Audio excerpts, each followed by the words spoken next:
Jensen Edwards. Jensen Edwards. I am the reporter at the Grand Forks Gazette and the Boundary Creek Times. Been here since May 15th. Came from Ottawa before that. Oh, okay.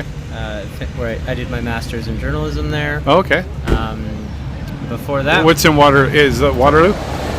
No, Ottawa's Carleton University. Oh, okay, Carleton. They've got a big journalism program. Actually, the same program that the former reporter here. Oh, okay. Was in. She was in the undergraduate version, and I came back 4 years later and did the master's version. Right on. Yeah, and then I grew up in BC between Surrey and Nelson, and traveling through here in the summertime. So okay. Grand Forks seemed like a home-ish sort of place to be. So had you come and stopped here at all? You know, for the summer, we would always come and stop here for the farmer's market. Oh, okay. Like, Mom made sure we were driving on a farmer's market day. Right. But was that when it was still in City Park? Or had it migrated over here yet? I think it had migrated by that point. But beyond that, I didn't stop much in Grand Forks proper. We camped at Christina Lake a few times. Okay. So it's nice to finally live here and actually explore more than Central Avenue. Yeah, right on. Yeah. So do you have long-term plans to stay, or? You know, I've been asked that question a lot. Sure. I don't have any plans to leave. That's one way to put it. So you haven't bought a house or anything like that? You're not coming off a master's degree. Right? I don't have money for a down payment. My master's supervisor told me we had to make brands for ourselves as journalists, as freelancers a couple of years ago. Right. So I kind of had photos of myself and explained my life and the stories that I like to cover and things like that. And he goes, Jensen, your brand is homeless and willing to go anywhere. And that's about right, actually. So. Well, then you're right at home here in Grand Forks, aren't you? Exactly. So, yeah, I'm home enough. Right on. Yeah. Awesome. Yeah. So, thank you for having filled out one of those questionnaires, the Street Epistemology questionnaires. Yeah. How did you find it? Oh, that was a while ago now. So yeah. I have to reflect. You don't happen to have a copy here, do you? You know, I don't. And I was trying to find it, but I think what happened is that Savannah took a picture of it. Right. And it's probably on my messenger. Yeah. And that's why because I was looking through my file and right. I couldn't find it, so. Well, you were one of the first people I met just wandering through town because I saw you and your microphone. So that's right. What's going on? Yeah. And it wasn't something I expected for Grand Forks.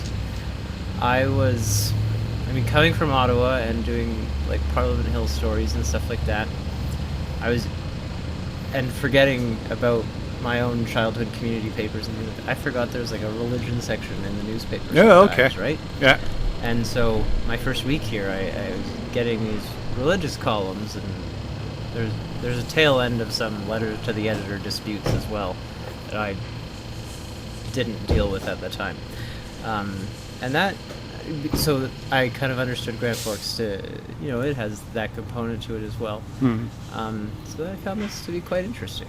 Did you notice that the Church of the Flying Spaghetti Monster is listed amongst the religious groups there? Yeah. So. And that's you, I understand. I fought for that. Okay. Yeah. It was a bit of a struggle, mm-hmm. But they saw the rationale behind it and accepted it, and it's been in there ever since. So. Right. I think it's coming up on a year. Okay. So occasionally I get an inquiry, and somewhat serious, and, mm-hmm. and it's sometimes not. So, mm-hmm. But yeah. There's a fellow in Surrey, I think it was, who fought to have the colander. Yes, that's Obi Canule. Yes. Yeah. He was actually here for Canada Day. Oh, really? Well, he joined us in the parade. He's a member now of the church, of the official church. So we're still at it. We're still fighting the good fight. All right. Yeah. And it's all about, of course, the separation of church and state. But right. Yeah. But it's not about me. Let's talk about you. So, of course, you have an idea of what we're here for. Mm-hmm. So, what belief do you have that you would like to talk about? Oh. And it can be virtually anything, or literally anything, or figuratively anything. Just anything. Just anything. Just say something to me, please. What's a belief that I question, or need to question, I suppose, is what you're looking for? Sorry, I'm not used to being on the other side of the interview. Yeah, that's cool. Well, let's wait for the big diesel man to move away. Yeah. A belief that I would like to question. Well, it's funny. In journalism school, they always tell you, like for fact-checking purposes, right? They say like one of the first lessons you learn is like if your mother says she loves you, fact check it. That's kind of the idea. Nice. Yeah, that's cool. I love it. So we take that for granted. A lot, Right. But Yeah. something. I guess there. I was thinking about this today. There's a question about just how. I think some people, myself included, sometimes have a tendency to, when something goes well or wrong, initially blame yourself because that's your perspective on the world and you're the agent acting on the world. Whereas, objectively speaking, outside of yourself, I feel like you're pretty inconsequential in the world. Okay. And so, for me, there's an interesting disconnect between sometimes our own psychology or like our own understanding of I made this happen, whether it was a good thing or a bad thing, versus all of these other agents at play made this happen. Okay. I think that's a... So how would you formulate that into a belief that... I believe that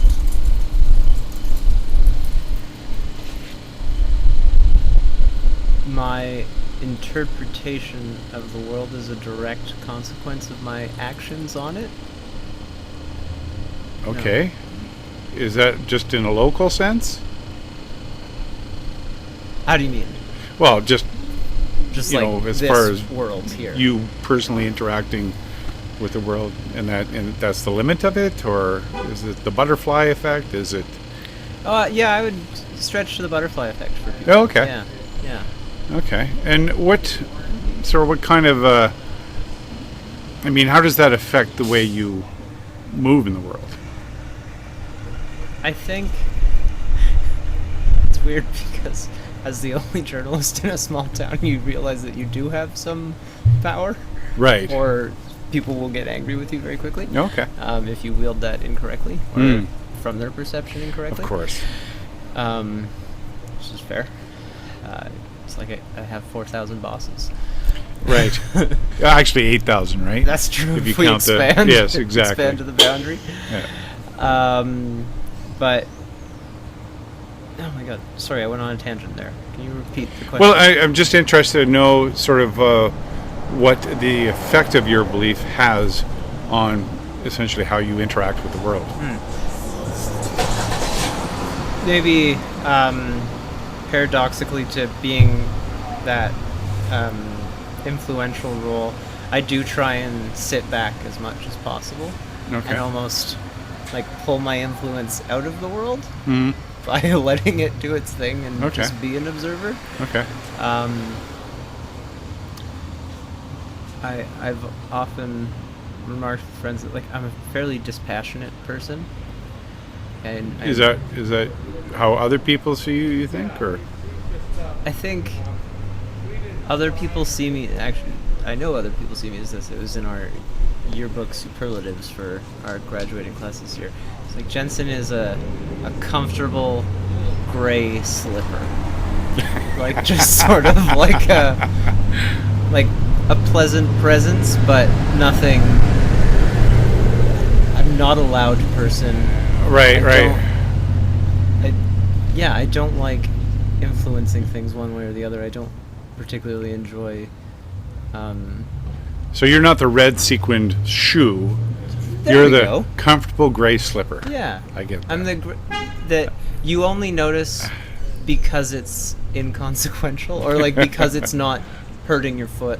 There you go. You know, like you notice it's not rubbing the wrong way, your little toe. Yeah, you notice the absence. No blisters. Of it. Yeah. Right. Yeah, you notice when it's not there. But you do notice when it's not there. Well, that's good. That's good.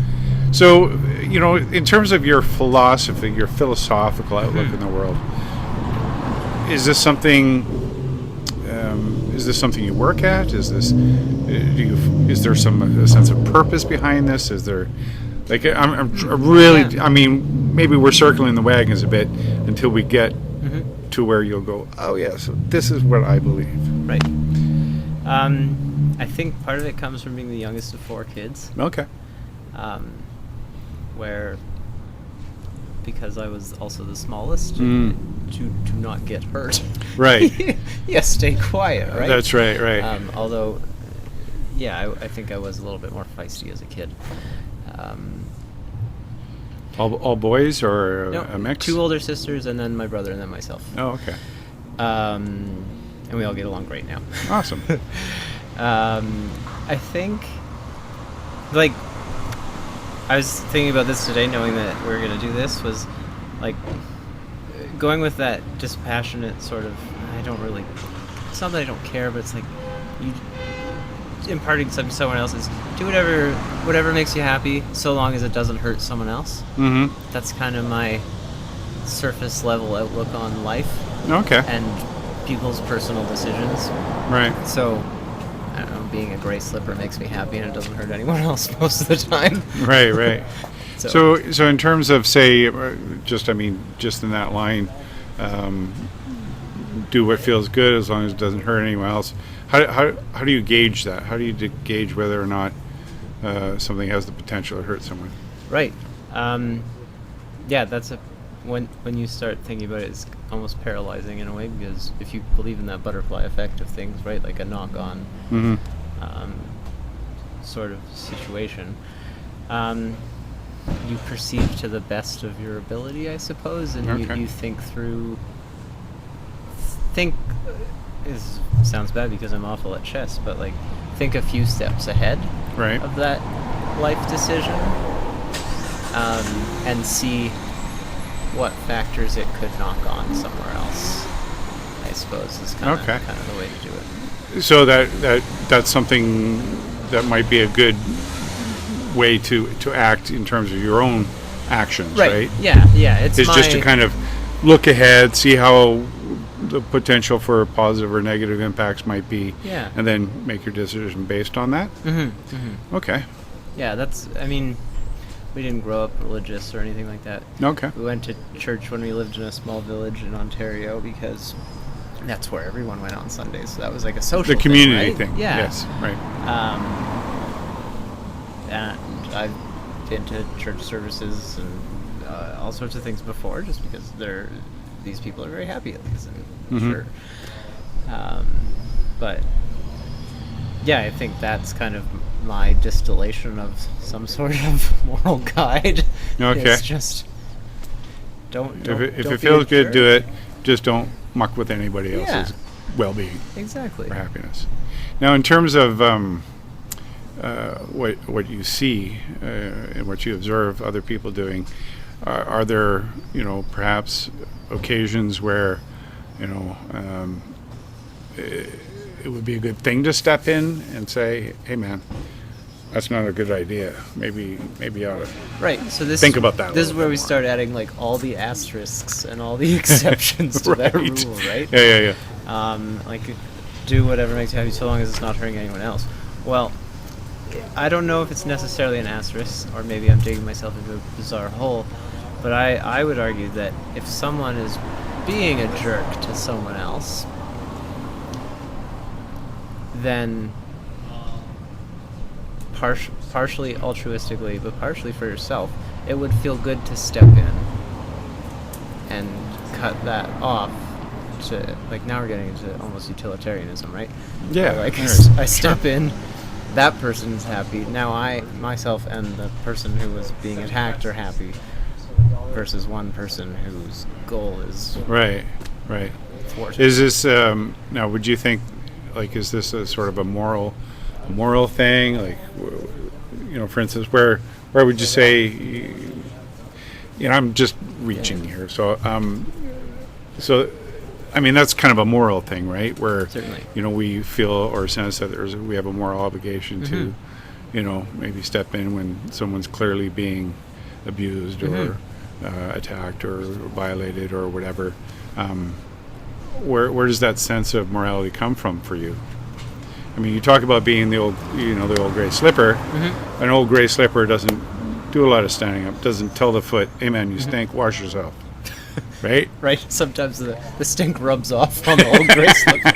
Could ask my slippers about that. Yeah, I mean, neither of my parents are particularly like loud or my mom's like the shyest person I've ever met. Oh yeah. My dad as well is quite reserved in social situations, but like I've seen them and like within my family, you see people in a public space like call out someone if they're doing something that's I guess going against the grain of just a general positivity. Mm-hmm. Mm-hmm. Yeah, I guess like I'm a pleaser in a lot of ways in life. Okay. So I like. Where does that stem from? Do you think? It does. I just really dislike conflict. Oh, okay. Like I mean, that seems a strange thing for a journalist, right? I mean, you think sometimes you really have to be in someone's face about something if they're being equivocal or, trying to evade or being evasive or whatever, dodging you. Yeah. Trying to rub you the wrong way. There's definitely like a role for that to play, but these past, I guess it was 2 years working with 20 people, 20 young journalists, and seeing the ways that they go about doing their job. So we all have done stories. And I see that some of them are much better geared towards like scrumming in Parliament Hill. Right. Whereas I'm not going to elbow another journalist out of the way to get my microphone in there. I might sit back and watch and listen and then pipe up if I've got a question for so-and-so.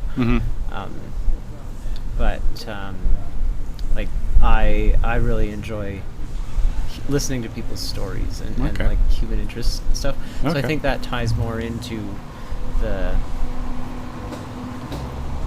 just kind of, by understanding people's stories, maybe we can kind of smooth out some misunderstandings. What do you think in terms of, so what does that evoke in your interviewees in terms of response? Do you find it more honest, more... I think just by... Because I almost think the performative... aspect of the reporter with the microphone like this, you're not building the ground for a good relationship right. You're building the ground for a side A versus side B, right. Whereas I feel if you just approach someone honestly and just have a human to human chat with them,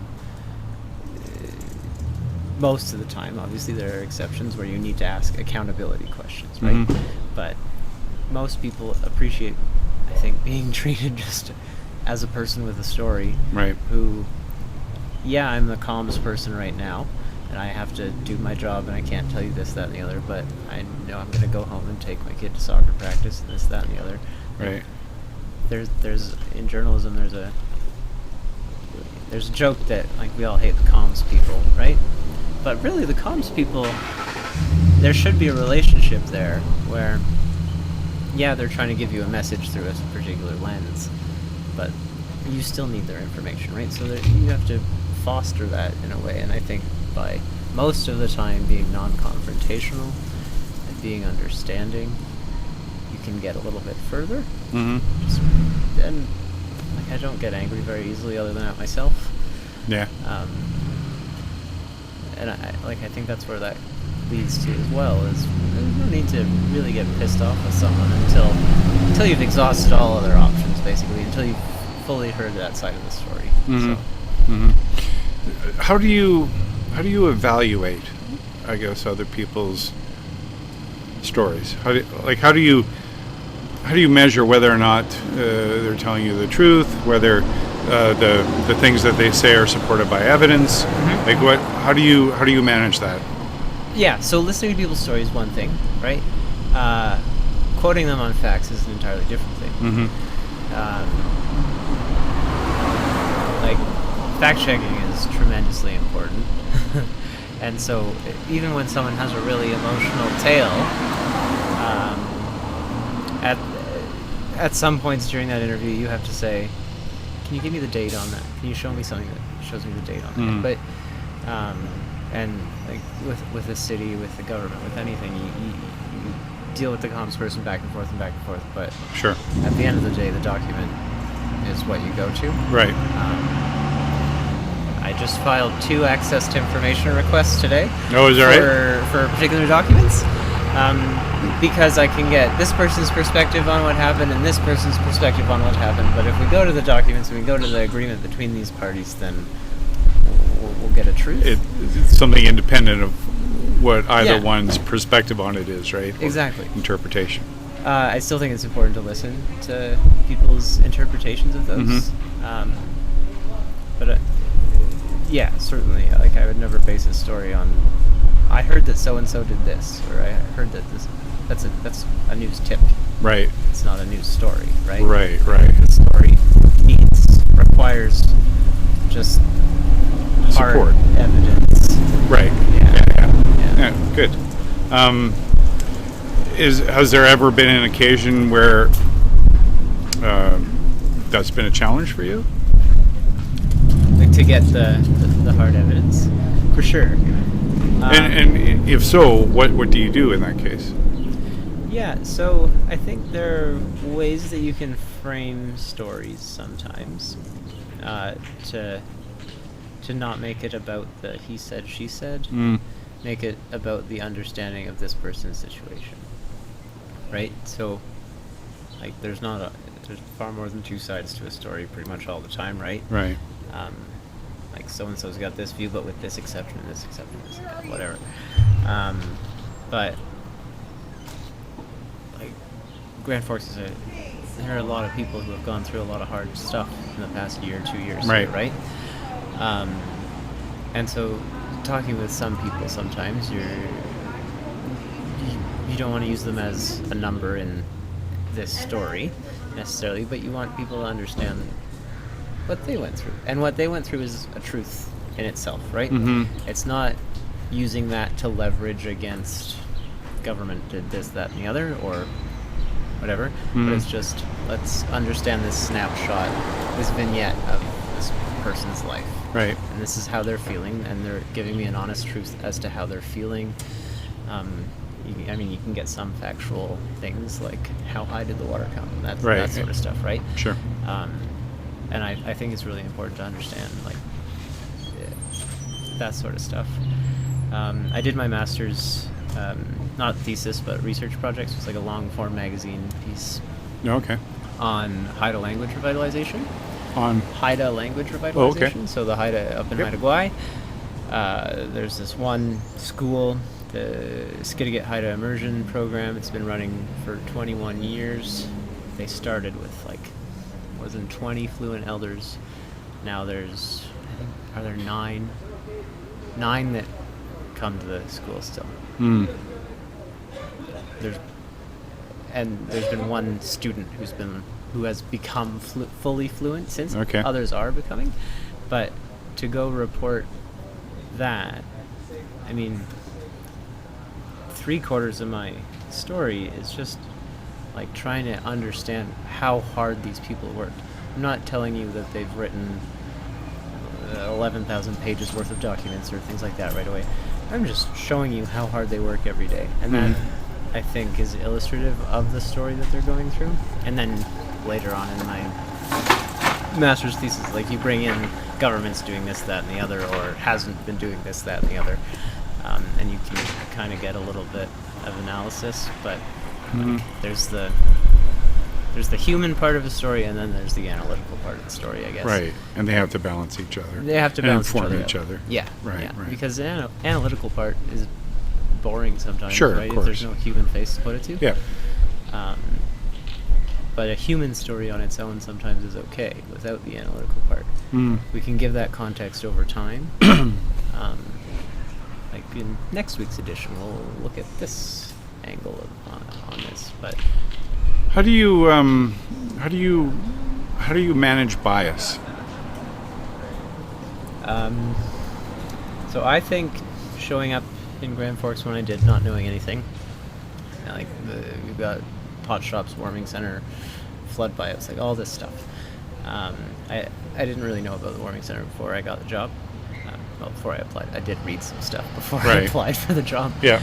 But I think not knowing any of that, not knowing some of the background and not being involved in the Facebook groups until I got here, kind of helped, because I was just, this is what I see. This is Right. Most of my stories on some of the more controversial things so far are like council decision based and document based, and not so much neighbor upset about this, that, and the other, justifiably so maybe, because I don't know enough. Like that's how I felt in the beginning. Obviously with any story you're dealing with your interviewee's biases, and that you have to be critical of and whatnot, but that's where you go back to the documentation. Sure. Because along with the if your mother says she loves you, check it out thing, there's also like the data doesn't lie. Right. It's sort of the other Right. idea. Now for sub-stories here, there hasn't been a ton of readily available data. I'm waiting on. But yeah, to cut out bias, whether it's external or from myself, like I have social views and whatnot. And Sure. like I have to write a column for the paper every week, and I think I've done a pretty good job at splitting the difference and finding like, okay, these people are upset about this, these people are upset about this. Oh, we're both upset about this thing in the middle. Right. If And that maybe just happened- approaching it from two different points of view, right? Right. Yeah. So let's go ask questions of this thing in the middle.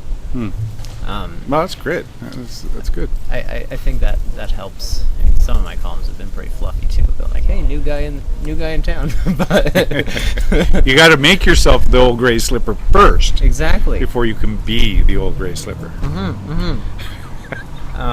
Yeah, a gray slip. Like, it's just supportive, is what it is. It's just That's right. giving you your base. So That's that right. From It's that bit of comfort between you and the hard world beneath. yeah. So I think like the role of the newspaper, it's got a lot of roles, particularly in a small town, but is to give you that base of information, and then you can decide what you want to do with it. But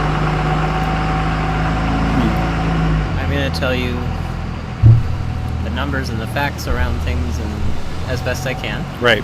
Right. That's the other thing about newspapers is like the truth in a newspaper is the truth as so much as it could be ascertained by the moment of print. Nice.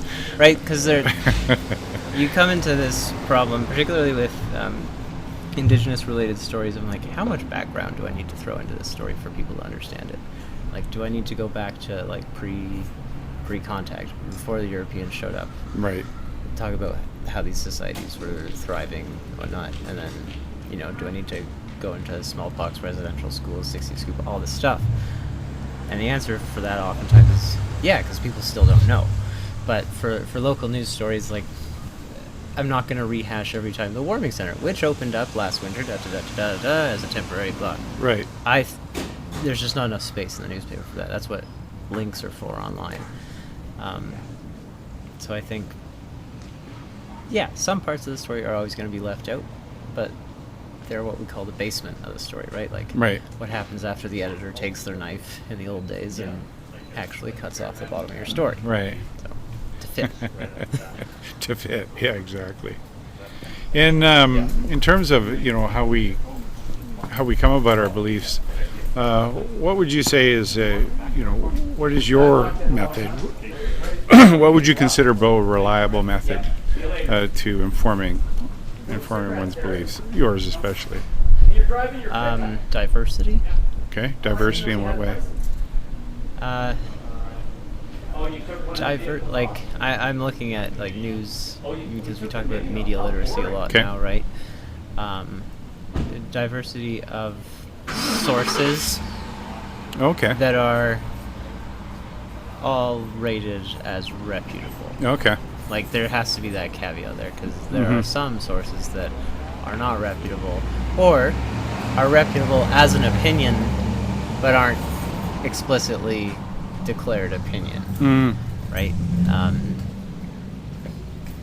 I look at something like the Rebel Media, which I've been blocked on Twitter by Rebel Media, full disclosure. Oh, yeah? I don't even know why, but it became a point of pride for me last year when I found out. All right. But you can kind of look at a track record of any media organization and evaluate its reputability. But, like, everyone hates... The joke is that you hate on the CBC because it's a government-funded organization. I was just visiting a friend who works for the CBC in Victoria, joking about his cushy government job, this, that, and the other. It's not. Right. Right? Like, taxpayer-funded is different than, like, government mouthpiece. Right. You would expect these journalists to have enough... This isn't Pravda or whatever it is, right? Like, yeah. It's not RT or anything like that. Yeah, right. But in addition to CBC, sure, go to some of the more right-leaning newspapers, like National Post and Post Media newspapers. The Gazette, wherever the heck it falls in the spectrum of things. I don't know if we've... And that all just depends on how many ads you've got, right? Exactly. Some weeks for communists, some weeks for fascists. That's right. I don't know. Yeah. That's not true. But no, I think diversity is really important. So diversity of sources, reliability of sources. Yeah, right? and that's hard to check out as like a lay reader, right? Like, who has time to research who these reporters are? And, right. Like, that's why fake news is so good, right? And I imagine you consider that your responsibility is to be able to essentially do what the layperson doesn't have the time or the inclination to do. Yeah. Would you say that? I think that's right. I mean, I'm hoping that you trust the local newspaper, and I work hard to try and keep that. Like, I beat myself up when there's a typo in there, and there were a lot of typos in the first few issues that I did, so we're working on that one. Because any little error, understandable. Like, as a reader, if there's a name spelled wrong or something like that, when I read something, I go, I don't know about this anymore. Right. And it's just a little thing. Yeah, sure. It could have no It bearing, could even be right? the difference between principal and principal. It's pal. Yeah. Right? Yeah. I've gotten names wrong, which in school was a fail. If you got a name wrong in a story, it was an automatic fail on the assignment. Right. So I went all through my school without getting any names wrong, and now that I'm here, I've gotten a few names wrong. So I've learned. Well, you probably won't get Smith wrong, right? If you report on this, No you won't E? get Smith wrong. Yeah. No Y. I say Gary Smith with a Z. Smith. Smith. Yeah, but I do think, in addition to diversity and checking out credibility, is also your own, like, not clicking right away, you know? Like, breathe before you share or retweet. I notice some newspapers, they'll, like, explicitly put in their post of a story, they'll say, please read full story before commenting.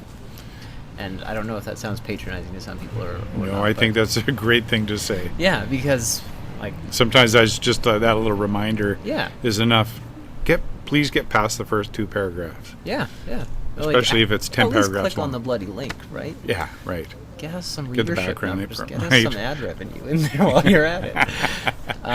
There you go. But I think it's very important to actually breathe and like be a little critical.